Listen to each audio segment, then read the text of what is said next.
Sidang untuk permohonan nomor 8 PUU 24 Romawi 2026 dibuka, persidangan dinyatakan terbuka untuk umum. Selamat siang, Assalamualaikum warahmatullahi wabarakatuh. Silakan memperkenalkan siapa yang hadir.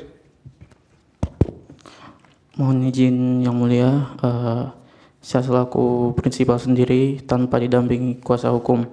Perkenalkan, nama saya Muhammad Raihan Alfarizik, mahasiswa Fakultas Hukum Universitas Muhammadiyah. Terima kasih. Muhammadiyah mana nih? Muhammadiyah ini banyak. Muhammadiyah Jogja, Yang Mulia. Oke. Jogja yang di dekat ke Gunung Merapi ya? Betul, Yang Mulia. Oke. Terima kasih.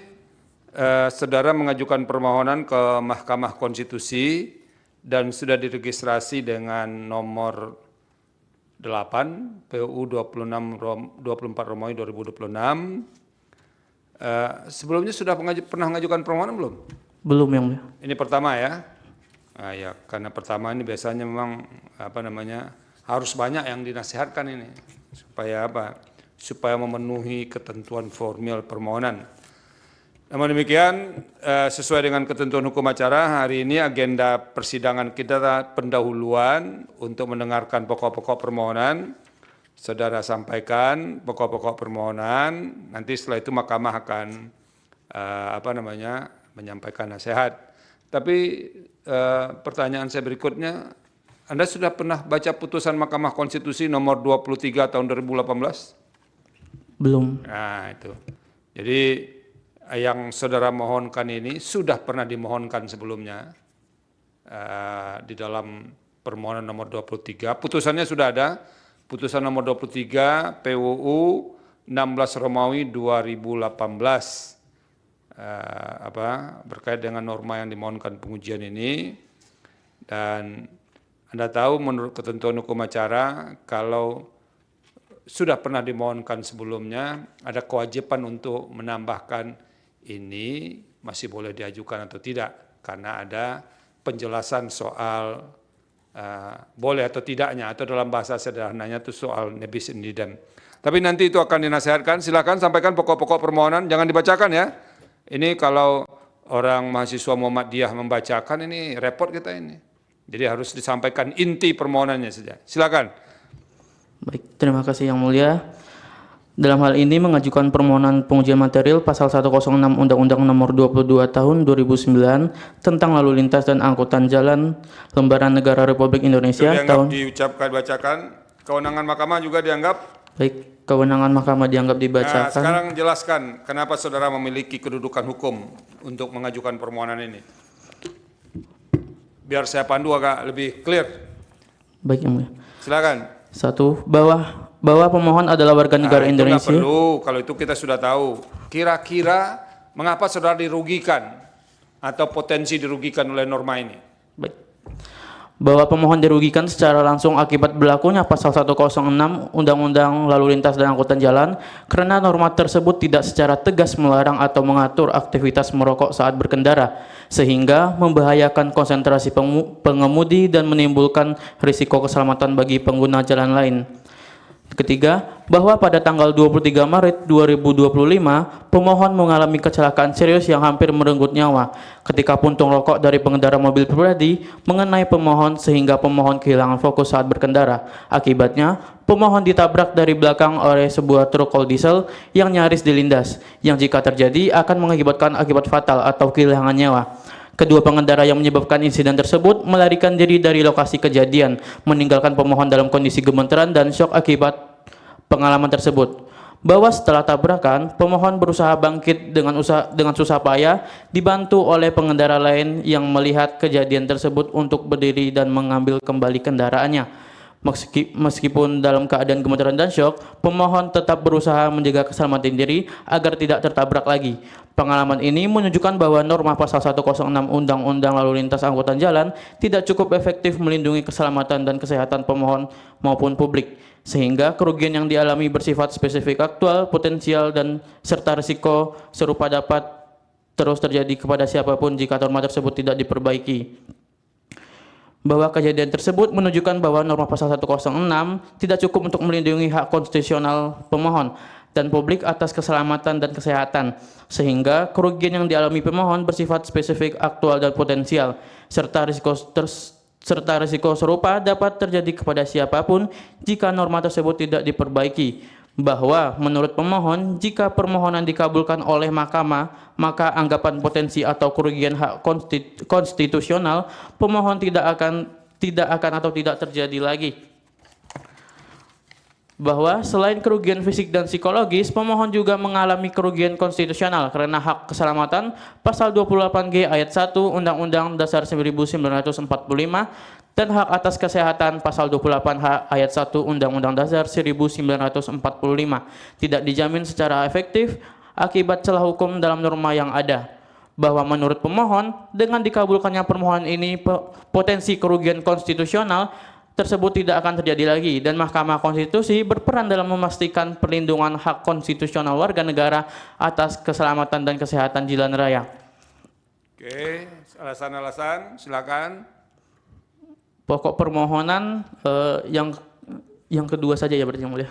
Ya, silakan. Bahwa pemohon mendalilkan pasal akuo bertentangan dengan pasal 28G ayat 1 dan pasal 28H ayat 1 Undang-Undang Negara Republik Indonesia tahun 1945 karena a. norma tersebut tidak memberikan perlindungan hukum yang tegas dan spesifik terhadap keselamatan dan kesehatan pengendara maupun pengguna jalan lainnya. B. Fakta kejadian kecelakaan yang dialami pemohon menunjukkan bahwa norma tersebut gagal mencegah risiko serius yang nyaris fatal akibat merokok sambil berkendara, termasuk risiko nyaris dilindas truk.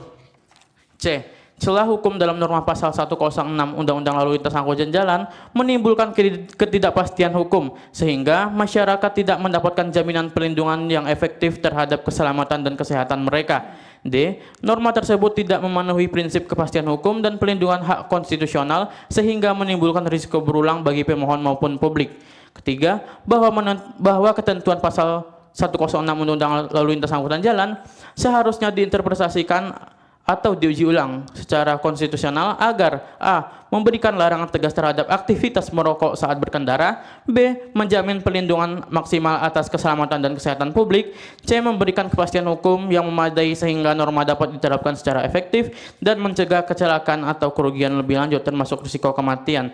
Keempat, berdasarkan seluruh uraian di atas, menurut pemohon pasal 106 Undang-Undang Lalu Lintas Angkutan Jalan bertentangan dengan pasal 28G ayat 1 dan 28H ayat 1 Undang-Undang Dasar 1945 dan tidak memiliki kekuatan hukum yang efektif.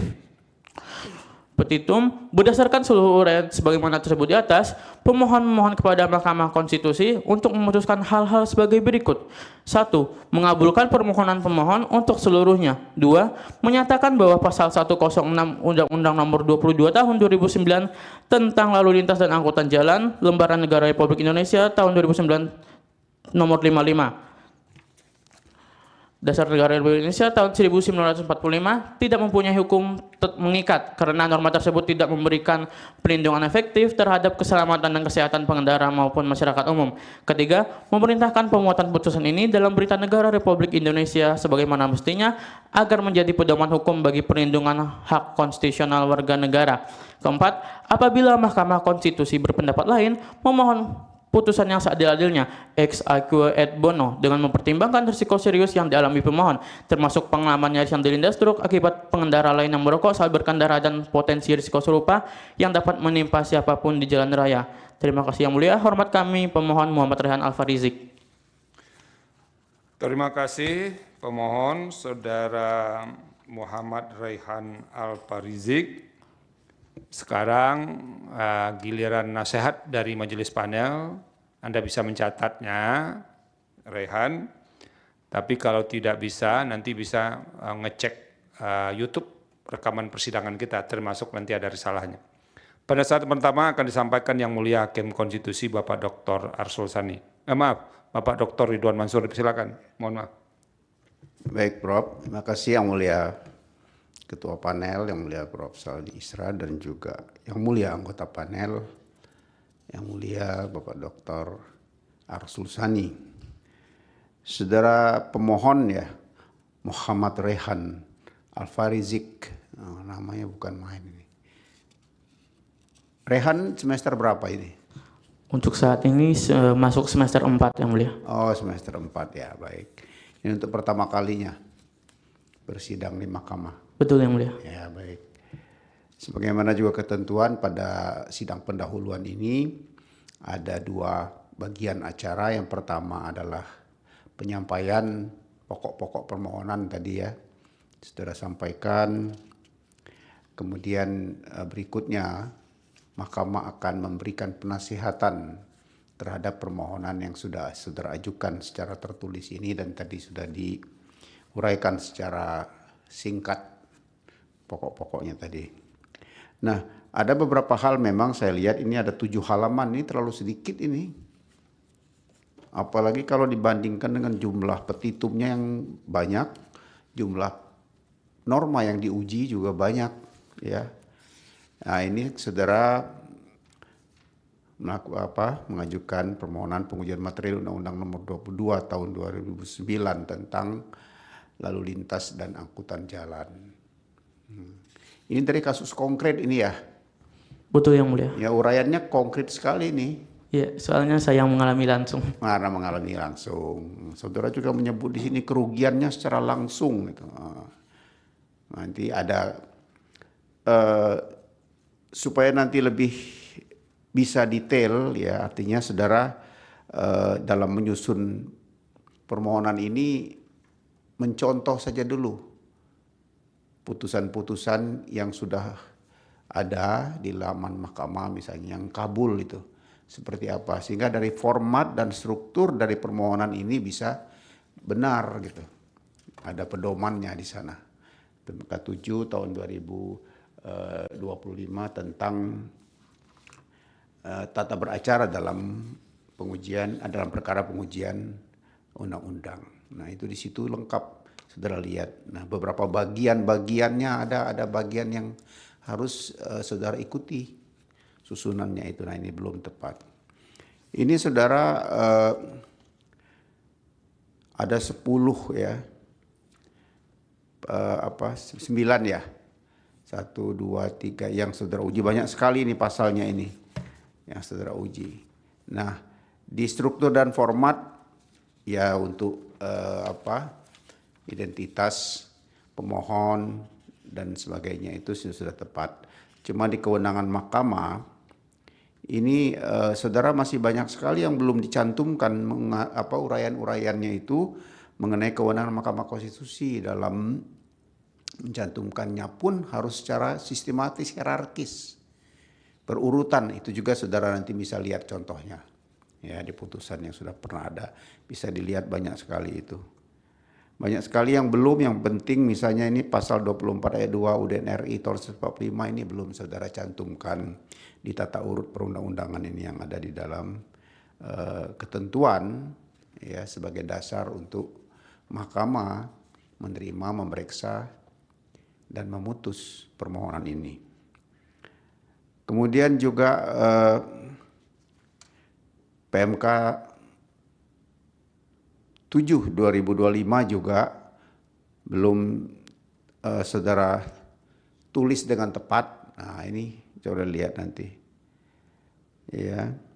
Saudara lihatlah yang duduk yang perkara-perkara sebelumnya yang dikabulkan itu. Ya di mahkamah supaya saudara bisa tepat. Nah, kemudian kedudukan hukum. Kedudukan hukum saudara juga di sini belum menguraikan dengan cukup dalam ya. Terlalu sedikit memang uraiannya itu saya lihat. Ya dengan 7 halaman untuk keseluruhan struktur format dari permohonan itu belum tepat itu, mengingat banyak sekali pasal-pasal di sini. Nah, di legal standing juga sebagaimana tadi saudara sampaikan berasal dari pengalaman yang saudara alami sendiri ya. Ini mengenai keselamatan, kemudian pernah juga mengalami digunakan secara langsung ya. Itu mengalami kecelakaan yang serius hampir menyenggut nyawa ketika puntung rokok itu kan antara lain ya. Nah, tapi saudara langsung di sini menyebutkan bahwa itu kerugian yang saudara alami itu juga secara langsung menurut saudara menimbulkan akibat dengan berlakunya pasal 106 UDLAJ itu. Nah, padahal di sini juga banyak sekali pasal yang saudara cantumkan pas norma yang diuji itu. Nah, ini saudara hanya menguraikannya sedikit sekali, ini mungkin saudara lebih banyak. Nah, karena ini persoalan konkret, nah belum nampak di sini kerugian konstitusional yang saudara maksud itu merugikan saudara itu. Nah, itu saudara harus uraikan, dipertajam, saudara sandingkan untuk mempertentangkan antara norma yang diuji itu ya dengan kerugian hak konstitusional saudara. Nah, dilihat dulu nanti apa memang kerugiannya itu memang faktual atau memang potensial. Ya, berpotensi akan menimbulkan kerugian hak konstitusional saudara. Nah, itu yang saudara harus adu juga. Begitu juga dengan seluruh pasal yang tadi jumlahnya banyak itu, saudara juga harus pertentangkan, konsultasikan dengan Undang-Undang Dasar NRI 1945. Ada 2 pasal yang saudara cantumkan ini. Nah, itu kan belum nampak. Ini masih banyak ini PR-nya ini. Ya, untuk saudara menjelaskan bahwa aktual ataukah potensial akan terjadi itu. Nah, itu saudara harus uraikan. Ya. Bagaimana dia memiliki kausal perubahan antara kerugian itu, antara peristiwa itu dengan apa yang saudara alami. Itu juga merupakan sebagai pengguna jalan raya di sini kan, selain daripada sebagai perorangan itu. Nah, kemudian di alasan-alasan permohonan begitu juga saya lihat di sini norma yang diuji itu kan pasal 106 ayat 1. Ya, Undang-Undang 22/2009. Nah, saudara juga perlu cantumkan norma itu satu persatu. Ya. Apalagi ini sebenarnya sudah pernah tadi permohonan yang sudah pernah diajukan di nomor 23 tahun 2018. Nah, ini juga saudara lihat nanti.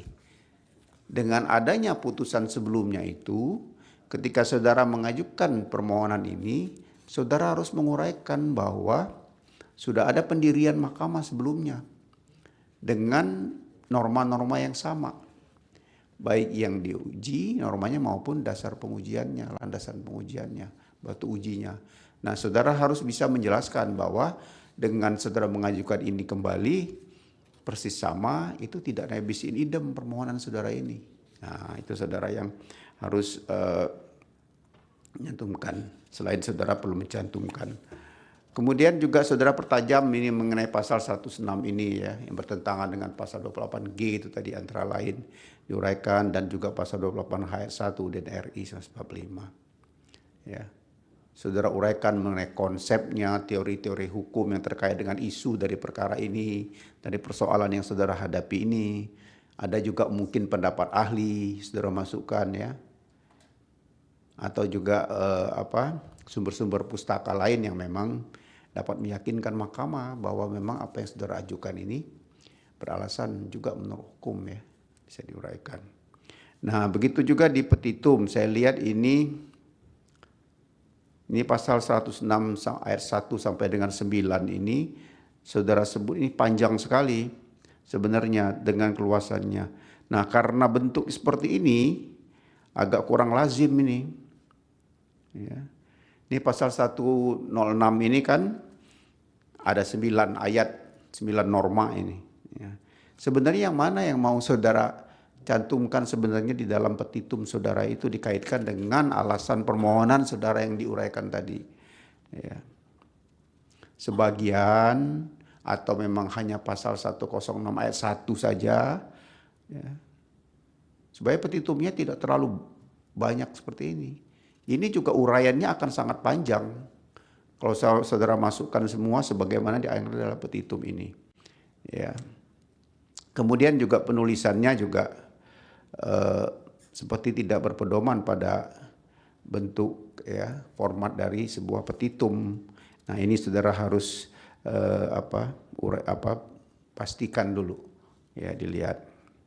Kemudian juga petitum yang angka 2 ini saudara masukkan juga tidak perlu mestinya saudara menggunakan alasan permintaan pemohon dalam petitum. Cukup diuraikan aja sih sebelumnya itu, dianalisa di dalam posita itu. Sehingga di petitum tidak ada lagi cantum dengan bentuk-bentuk kalimat yang seperti ini. Ya. Misalnya kalimat karena norma tersebut tidak memberikan titik-titik itu panjang sekali, itu sebaiknya itu di drop saja, itu dihilangkan. Antara lain di petitum. Begitu juga angka 3 dan angka 4 ini juga tidak lazim. Ya. Ada uraian lagi di sini dalam pemuatan putusan dalam berita negara dan alasan pertimbangan putusan. Nah, ini juga saudara drop saja. Nah, sekali lagi saudara lihat PMK 7 tahun 2025. Baca dulu, ya saudara lihat juga contoh-contoh putusan yang sudah dikabulkan oleh mahkamah. Kemudian saudara lihat lagi juga tadi permohonan yang sudah pernah, yaitu 23 tahun 2018, nomor 23 tahun 2000. Itu nanti saudara lihat lagi, ya untuk menjelaskan mengenai betul bahwa mahkamah bisa bergeser dari pendiriannya di dalam permohonan yang sebelumnya itu. Ini dulu saudara uraikan, dijelaskan. Sekira begitu Rehan, ya saudara Rehan, mudah-mudahan nanti bisa masih ada waktu kalau mau diperbaiki. Kalau memang karena PR-nya besar ini, banyak ini, ya karena baru pertama kali. Ya, demikian mudah-mudahan bisa menjadi lebih baik nanti permohonannya apabila akan diteruskan. Demikian, Prof. Terima kasih yang mulia. Kembalikan. Terima kasih yang mulia Bapak Dr. Ridwan Mansur. Berikutnya yang mulia Bapak Dr. Arsul Sani, dipersilakan. Terima kasih yang mulia Bapak Ketua Panel, Prof. Saldi Isra, yang mulia anggota panel Bapak Dr. Ridwan Mansur, dan saudara pemohon yang saya hormati. Ya. Ini Muhammad Rehan Alfarisik. Ini tinggalnya di mana nih? Untuk tinggalnya saya di Jawa Tengah, tapi aslinya saya dari Sumatera Barat. Oh, Sumatera Barat. Ya, jadi ini dari Jawa Tengah ke sini, ke MK? Dari Jogja, Prof, karena lagi kuliah. Oh, lagi kuliah. Naik apa? Naik kereta. Naik kereta, ya oke. Ya, ini panggilnya apa? Rehan ya. Rehan, ini apa? Tentu karena ini yang baru pertama kali, kalau masih banyak kekurangan ya dimaklumi juga. Tetapi kekurangan itu harus diperbaiki memang. Kalau nanti memang permohonan ini akan Rehan teruskan ya. Nanti yang mulia Ketua Panel akan menjelaskan soal perbaikan itu. Nah, nasihat umum dulu. Nah, ini penting buat mahasiswa.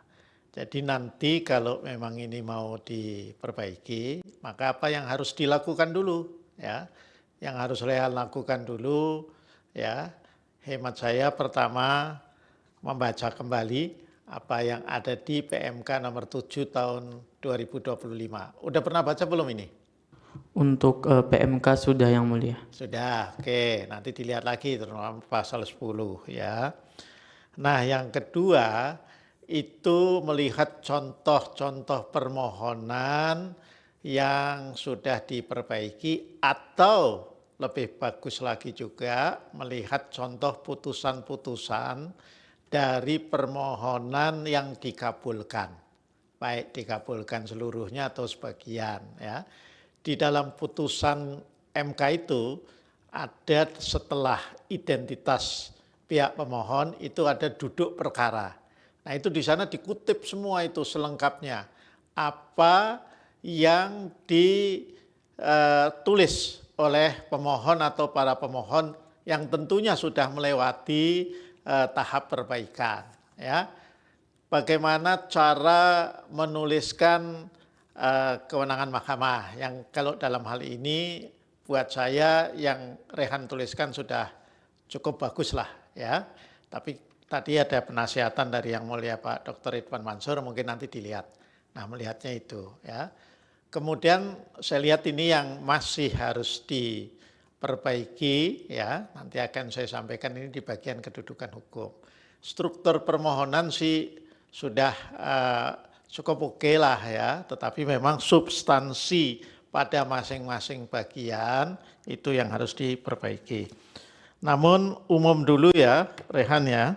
Ini yang pertama, pakai istilah pemohon saja, nggak usah pakai istilah pemohon prinsipal. Jadi prinsipalnya ini dicoret.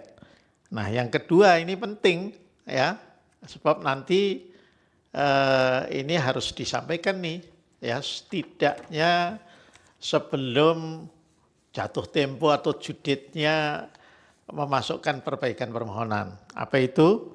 Itu alat bukti. Ini sudah mengajukan melampirkan alat bukti belum ini di permohonan? Belum. Belum. Dan alat buktinya nanti di bea metrekan, di nasehen di kantor pos ya. Itu harus ada, karena kalau tidak ada alat buktinya itu berarti juga tidak memenuhi syarat formil permohonan ya. Jadi itu saya mengingatkan karena memang dalam permohonan awal ini saya lihat juga belum ada alat bukti yang disampaikan kepada mahkamah. Itu ya, Rehan ya. Nah, yang berikutnya lagi, ini tadi kewenangan mahkamah saya enggak memberikan tambahan ya. Tapi secara umum sudah cukup bagus ya. Ini terutama pada bagian kedudukan hukum. Ini Rehan nggak nyatet ya, nggak apa-apa. Nanti kan bisa dilihat di risalah persidangan atau di rekaman yang ada di YouTube itu nanti ya. Itu diputar ulang nanti ya. Nah, ini perlulah ya, ini diperbaiki. Nah, saya ingin sampaikan lagi bagaimana cara merumuskan bagian kedudukan hukum itu yang paling bagus adalah melihat itu tadi bagian duduk perkara dari yang ada dalam putusan yang mengabulkan ya. Ini kan saya lihat Rehan belum strukturkan, belum juga memasukkan hal-hal yang seyogianya dimasukkan. Misalnya terkait dengan kedudukan hukum pemohon itu nanti dibaca ya, apa yang menjadi bunyi pasal 51 ayat 1 Undang-Undang MK ya. Di sana kan selain tentang syarat diri pemohonnya juga ada juga syarat kerugian konstitusional ya. Itu nanti dibaca di pasal 4 ayat 2 PMK 7 2025 ya. Nah, kalau mau lebih lengkap lagi ya, lebih sempurna, itu yang ada di pasal 4 ayat 2 PMK 7 2025 itu juga tercantum dalam putusan Mahkamah Konstitusi. Putusan nomor 006 PUU 3 Romawi 2005 dan ya putusan MK nomor 011 PUU 5 Romawi 2007. Nah, nanti Rehan bisa lihat ya di sana. Kalau mahasiswa harus banyak bacanya ini ya. Jadi saya enggak terangkan satu persatu ya. Nah, nanti juga perlu juga ya dijelaskan ini ya dalam bagian kedudukan itu, meskipun nanti mungkin di bagian identitas pemohon sudah dijelaskan ya, status tentang pemohon ya. Yang kemudian yang paling penting lagi adalah soal kerugian konstitusionalnya. Kalau tadi saya dengarkan kan kerugiannya itu sudah kerugian aktual karena pernah mengalami ya anggapan kerugiannya ya, itu aktual bukan lagi potensial ya. Tuh. Nah, jadi itu ya nanti dilihat ya di bagian duduk perkara itu.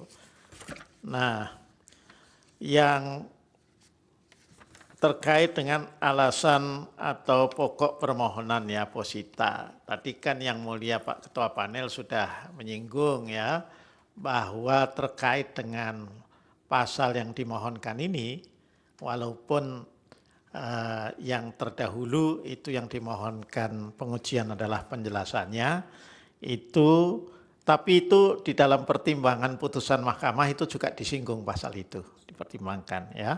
Putusan MK 23 2018 itu juga dibaca ya. Itu bisa dicari semua di laman Mahkamah Konstitusi ya. putusan MK 23 PUU berapa Romawi? 7 Romawi, 16 Romawi 2018 ya. Jadi putusan 23 PUU 16 Romawi 2018. Nanti Rehan bisa download ya dari laman Mahkamah Konstitusi. Ini bisa diketik ya. Tuh. Nah, intinya apa? Intinya ya supaya permohonan Rehan itu punya peluang untuk dikabulkan ya. Satu, di samping itu tadi diperbaiki ya. Syarat-syarat formilnya dipenuhi, kemudian isi permohonannya juga diperbaiki seperti yang telah dinasihatkan, termasuk yang tadi disampaikan oleh Yang Mulia Pak Dr. Ridwan Mansur, maka juga itu harus perlu, karena ini pernah disinggung pasal yang dimohonkan ini ya dalam putusan Mahkamah Konstitusi nomor 23 2018 itu, Rehan juga perlu mencari alasan lain ya, terutama alasan lain lah paling tidak ya. Jadi tidak boleh menggunakan alasan yang sudah dipertimbangkan oleh putusan Mahkamah Konstitusi ya. Nah, jadi itu terkait dengan permohonan ya.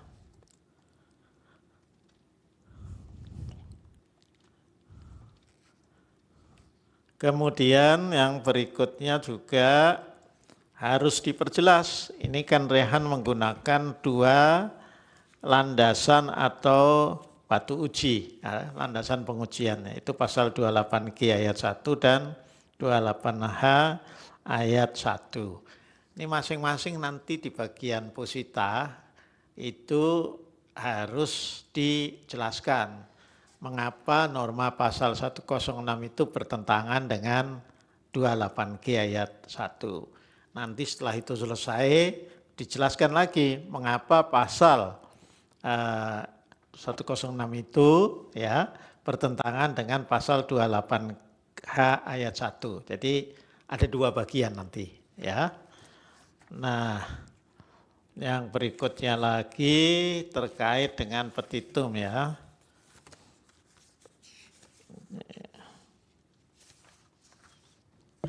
Nah, saya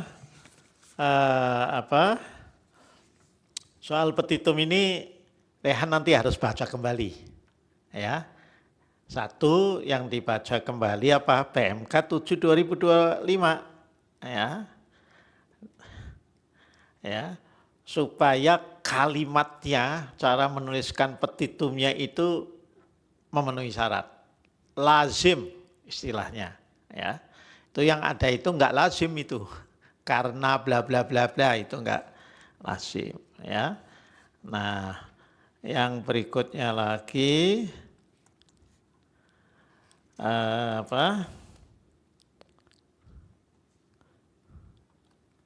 Jadi itu ya, enggak lazim. Nah, nanti bisa dilihat juga contoh permohonan yang dikabulkan itu di putusan itu ya. Kan kalau bagian duduk perkara permohonan kan nanti di bagian akhir dari duduk perkara itu kan akan ketahuan juga cara bikin petitumnya seperti apa ya. Jadi itu agar dilihat ya. Itu bagian yang paling penting, riset dulu istilahnya ya. Nah, nanti kalau dari riset itu pasti dapat ide lah, atau bahkan kalau relevan atau kalimatnya kan tinggal ganti sedikit-sedikit saja ya pasalnya. Jadi itu ya Rehan ya. Tuh dari saya kembalikan ke Yang Mulia Pak Ketua Panel. Terima kasih Yang Mulia. Ini di Padangnya di mana ini? Saya di Batu Sangkar, Prof. Wah, bukan Padang itu beda. Di Sumatera Barat. Nah, Sumatera Barat. Iya. Batu Sangkar. Batu Sangkarnya di Kecamatan Sungayang. Oke. Rehan ini beberapanya harus diperbaiki dengan serius ini kalau mau permohonannya ini paling tidak memenuhi syarat formal ya, terlepas secara substansi nanti dikabulkan atau tidak itu soal lain. Yang pertama, saya ingatkan dulu bahwa tadi sudah disampaikan soal kewenangan, soal legal standing, tapi coba Anda pelajari dulu penguraian legal standing yang benar itu bagaimana. Nanti baca putusan-putusan Mahkamah Konstitusi ya, yang berkaitan dengan legal standing. Jadi harus ada juga penguraian soal hak konstitusionalnya sudah disebutkan, tapi yang belum muncul itu penjelasan yang lebih agak konkret ya soal kausal verbannya. Nah itu, jadi hubungan sebab akibat antara berlakunya norma yang dimohonkan pengujian dengan kerugian atau potensi kerugian yang dimiliki oleh pemohon. Nah itu penting. Nah yang kedua, ini saya nih baca ya yang saudara mohonkan ini, di luar tadi sudah saya katakan ini ide besarnya sih sebetulnya sudah ada dalam putusan yang tadi disebutkan 23 tahun 2018 itu. Nah kalau dibaca norma yang saudara mohonkan pengujian ini kan terdiri dari beberapa ayat. Jadi kalau di catatan saya itu ayat 1 sampai ayat 9 norma ini, tahu kan 9 ayat. Ini apa Anda mau hilangkan kesembilanannya atau ayat tertentu saja? Mau semuanya dihilangkan? Tidak. Nah, kalau begitu harus jelas. Yang mana ini? Karena 106 itu terdiri dari 9 ayat. Nah, Anda mau itu ayat berapanya? Nah, itu belum terjawab kan? Jadi Anda pikir dulu ini, mau semuanya karena ini terdiri dari 9 ayat atau ayat tertentu saja, ayat berapa itu? Itu satu. Yang kedua, kalau ini dinyatakan bertentangan dengan Undang-Undang Dasar 1945, jangan-jangan nanti Anda makin tidak terlindungi di jalan raya. Karena tidak ada lagi pasal yang mewajibkan orang begini, yang mewajibkan orang begini. Ini pasalnya mewajibkan orang agar terjadi tertib di jalan raya. Soal nanti orang melanggarnya itu kan cerita lain, ada penegakan hukumnya. Nah mungkin yang menjadi masalah bagi pemohon, saudara Raihan, penegakan hukumnya.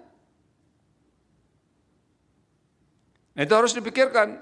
Mahkamah tidak akan mengabulkan permohonan kalau kemudian akan menimbulkan ketidakpastian hukum. Nah, Rehan, itu yang harus saudara pikirkan. Ini kalau saudara nyatakan ini inkonstitusional, lalu mau diapakan pasal ini? Dihilangkan, tambah kacau itu. Dilarang pun orang masih melanggar, apalagi tidak dilarang. Padahal ada kewajiban loh, misalnya saya bacakan kepada saudara ya, karena kita ini masing-masing hakim punya masing-masing catatan ini.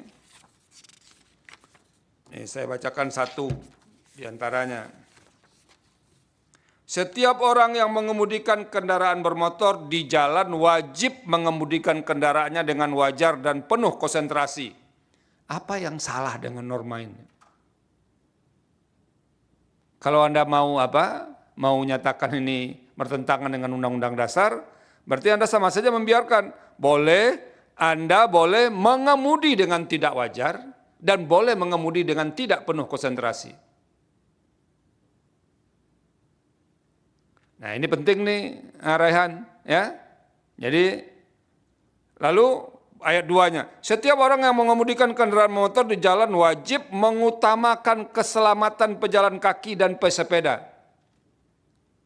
Lalu kalau ini kita hilangkan, menyatakan inkonstitusional, tidak perlu lagi pengemudi memperhatikan pejalan kaki dan pesepeda. Jadi yang kayak begitu terus dipikirkan. Nah ini yang paling serius nih Raihan. Anda udah baca enggak undang-undang ini secara keseluruhan? Untuk keseluruhan belum. Nah nanti sesampai di rumah Anda baca. Ini kalau pasal ini dinyatakan inkonstitusional, pasal 106 itu punya kaitan dengan ketentuan pidana dalam pasal 283 sampai 292 undang-undang ini juga. Jadi semua pelanggaran yang ada, baik ayat 1, ayat 2 sampai ayat 9 itu ancaman pidananya ada dalam pasal 283 sampai 292. Nanti Anda lihat. Nah, kalau ini dihilangkan, ini kan yang belakangnya jadi pasal mati jadinya. Nah, ini jadi pembelajaran penting nih untuk orang Sungayang ini. Ya. Permohonan-permohonan seperti ini. Nah, itu yang terkait dengan alasan-alasan permohonan. Yang keempat, Saudara Rehan, kalau dibaca pokok permohonan, Saudara menyebutnya pokok permohonan di sini, itu alasan-alasan permohonan. Nanti kalau dilihat di PMK berapa? 7/2025 itu disebut dengan alasan-alasan permohonan. Apa yang paling penting di alasan-alasan permohonan?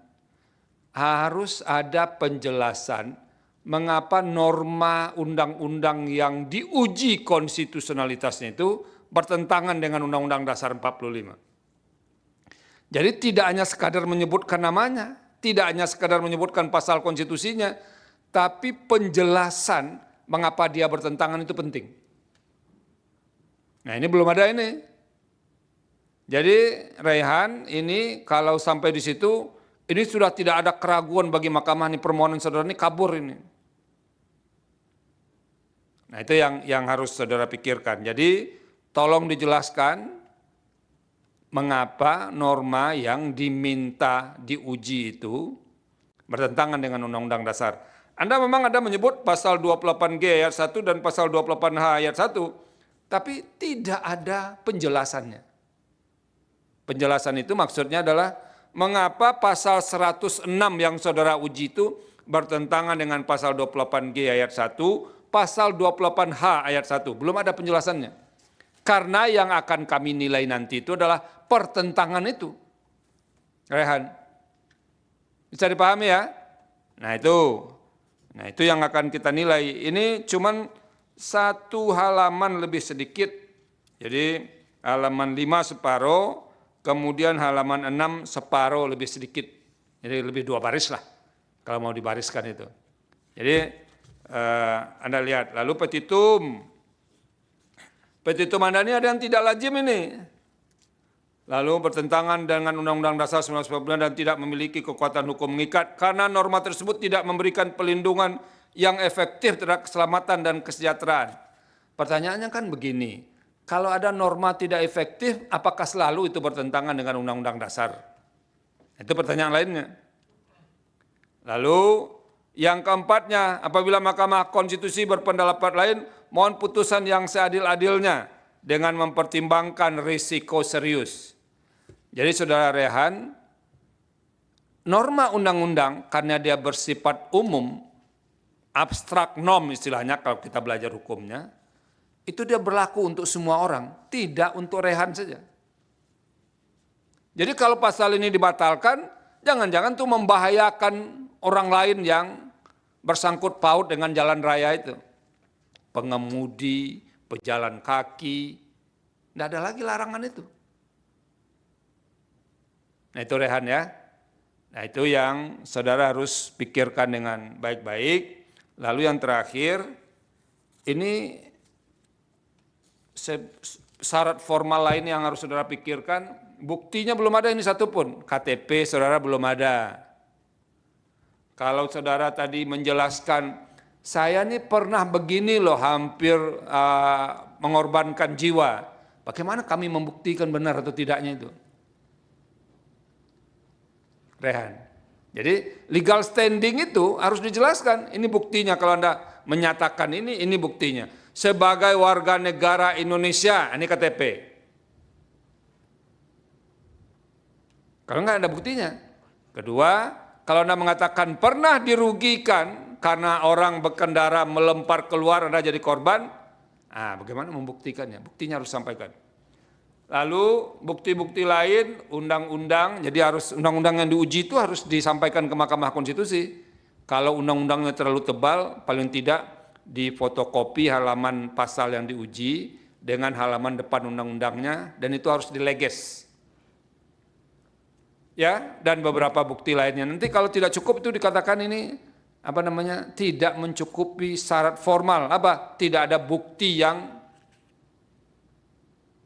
sesuai dengan ketentuan perundang-undangan. Itu saudara Saudara Rehan, ini nasihat orang kampung, sama-sama orang kampung. Kalau Anda itu di Batu Sangkar di Sungayang ya. Apa tadi? Sungayang. Sungayang. Saya itu agak Anda turun sedikit sampai pinggir Danau Singkarak, ada Nagari Paninggahan namanya, saya di situ. Jadi agak dekat-dekat juga lah kita itu. Sama pemandiannya ke Danau Singkarak juga. Nah itu yang perlu disampaikan kepada saudara. Nah ada yang mau disampaikan Rehan? Itu cukup? Sudah cukup Yang Mulia. Oke. Nah ini dengan nasihat kami hari ini, Rehan, saudara itu punya 3 pilihan sekarang. Pertama, Anda meneruskan permohonan ini dengan tidak melakukan perbaikan. Boleh. Jadi sudahlah, ini dirasa sudah cukup, diserahkan ke mahkamah saja, boleh. Itu yang pertama. Yang kedua, Anda menarik permohonan ini.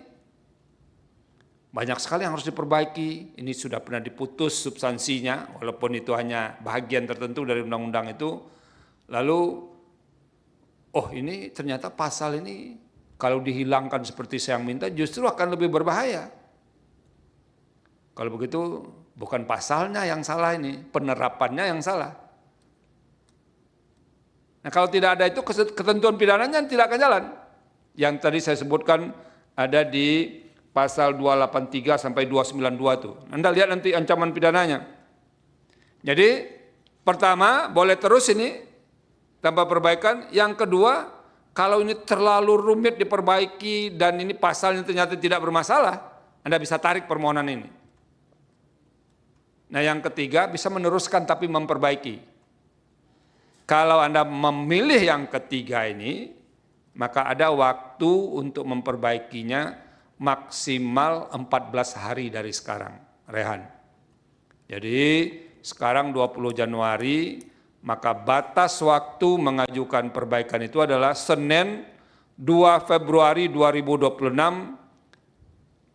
Seluruh berkas perbaikan termasuk dengan bukti-bukti sudah diterima mahkamah paling lambat 2 Februari 2026 pukul 12.00 WIB. Oke, itu batas akhirnya kalau mau memperbaiki. Tapi silahkan direnungkan, dilihat lagi apa bahayanya kalau pasal ini dinyatakan inkonstitusional, Anda lihat-lihat lagi. Karena nggak ada lagi loh yang lain yang bisa bikin orang sudah dinyatakan wajib aja masih dilanggar, apalagi kalau nggak ada. Nah nanti tolong dipikirkan yang baik. Kalau misalnya saudara nanti berkesimpulan sudah, saya tarik aja permohonan, nanti saudara tinggal memberitahu mahkamah. Disurati dan kami akan konfirmasi kepada saudara. Tapi apapun pilihan saudara, mau terus tanpa perbaikan, mau menarik, mau memperbaiki, kita sediakan itu semuanya. Ya? Cukup Rehan? Cukup Yang Mulia. Nanti kalau Anda misalnya mau meneruskan, karena ada sidang berikutnya nggak perlu ke Jakarta, cukup dari Jogja saja. Baik. Di UMY itu kan sudah ada fasilitas video conference, ada TV lebar yang ditaruh Mahkamah Konstitusi, Anda gunakan itu untuk ruang sidang. Sekali-sekali digunakan. Ya? Ini adakan Pak Hani Andani ini ngajar juga di situ. Alumni, salah satu alumni UMY yang ada di Mahkamah Konstitusi. Cukup ya? Cukup Yang Mulia. Oke, ada yang mau tambahkan Yang Mulia? Yang Mulia? Cukup, dengan demikian sidang pendahuluan dengan agenda penyampaian perbaikan permohonan dan penasihatan oleh Mahkamah untuk permohonan nomor 8 PUU 24 Romawi 2026 dinyatakan selesai, sidang ditutup. Hadirin dimohon berdiri.